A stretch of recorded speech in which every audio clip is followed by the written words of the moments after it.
سلامونه دوستانو په نننۍ ویډیو کې درته د متحده عربي اماراتو مسکونو نوي قانون په اړه معلومات درکوم چې مسکونو لپاره متحده عربي اماراتو حکومت نوی قانون اعلان کړ او ورسره د آلین ابوظبي لارو په اړه معلومات درکوم کوم چې هغې لپاره ابوظبي حکومت نوی اعلان وکړ نو هیله لرم چې تر پایه پورې مې ملتیا وکړئ.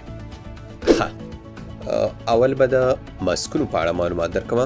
دوستانو نن متحده عربي اماراتو حکومت اعلان وکړ چې د راتلونکي دریمې میاشتې اول تاریخ څخه به کوم ځای کې چې خلاصه سیمه ده مطلب آزاده سیمه ده نو هلته تاسو باندې لازمه نه ده چې ماسک واچوئ، خو کوم ځای کې چې بند ایریا ده مطلب بیروبار زیات دی خلک زیات دي نو هلته تاسو باندې لازمه ده چې ماسک واچوئ. مطلب دا کوم ځای کې چې آزاده سیمه ده او بیروبار زیات نشته نو هلته تاسو ته ماسک اچول ضرورت نشته، خو کوم ځای کې چې بیروبار زیات دی خلک زیات دي او بند سیمه ده نو هلته تاسو ته ماسک اچول لازمي دي. بل هغه کسان چې د کووډ 19 یا کرونا وایرس مریض سره نږدېوالی راغلی وي نو هغه الحسن به پازیټیو ته واوښتو بیا به دوی دوه مسلسل کرونا ټیسټونه کول هغه هم ختم شول.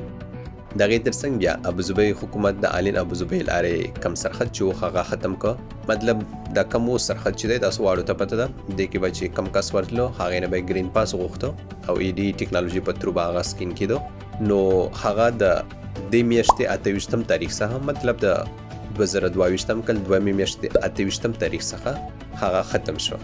نو په لنډو کې به درته ووایم چې د دریمې میاشتې اول تاریخ څخه کم کسان چې آلین ابوظبي ته ځي دوی ته د ګرین پاس ضرورت نشته او نه د کرونا ټیسټونو ضرورت شته. خو دوستانو ګرین پاس به چې داخل ابوظبي کې کم ځای کې ضروري و هلته اوس هم نه دی ختم شوی. نو داسې نه چې تاسو وایئ چې ابوظبي آلین لارې کم سرحد چې هلته ګرین پاس ختم شو نو دلته به نه په داخل ابوظبي کې کم ځای کې چې ګرین پاس ضروري و هلته اوس هم ضروري دی. سمه ده؟ نو دا و ننني معلومات که دې باره کې کم نوي سره راتلل هغې لپاره تاسو احمد ټایمز تعقیب وئ. نور ستاسو دعاګانو او سپورټ څخه زه د زړه له کومې مننه کوم. ښاد او باد اوسئ.